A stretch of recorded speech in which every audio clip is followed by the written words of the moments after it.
السلام علیکم. سب سے پہلے میں آپ کو بتاتا ہوں کہ میرا نام طیب خان ہے اور میں Pakistan sports board golden brothers martial arts academy کا اسٹوڈنٹ ہوں. تو جیسے کہ آپ کو پتہ ہے کہ نیشنل گیمز 35ویں نیشنل گیمز جو کہ 1 مئی سے لے کر 9 مئی تک کے دوران ہونے جاری ہے. تو میں کراٹے کا پلیئر ہوں.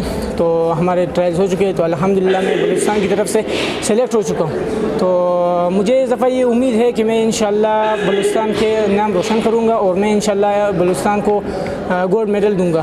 اور باقی جو میری ٹیم ہے جو میرے ساتھ سلیکٹ ہوئے ہیں تو مجھے ان پر بھی اتنی امید ہے اور فخر بھی ہے کہ وہ انشاءاللہ اس دفعہ بلوچستان کے لیے گولڈ میڈل لے کر آئیں گے.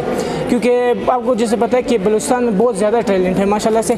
تو باقی گیمز میں بھی انشاءاللہ مجھے یہی امید ہے کیونکہ بلوچستان میں ٹیلنٹ زیادہ ہے تو وہ بھی آپ کو گولڈ میڈل لا کر دیں گے. تو اب بتاؤں میں آپ کو اپنے کراچی لحاظ سے تو انشاءاللہ ہمیں امید ہے کہ ہم ڈپارٹ سے انشاءاللہ ٹف کمپٹیشن دیں گے اور انشاءاللہ ہم لوگ بلوچستان کے نام گولڈ میڈل کریں گے انشاءاللہ.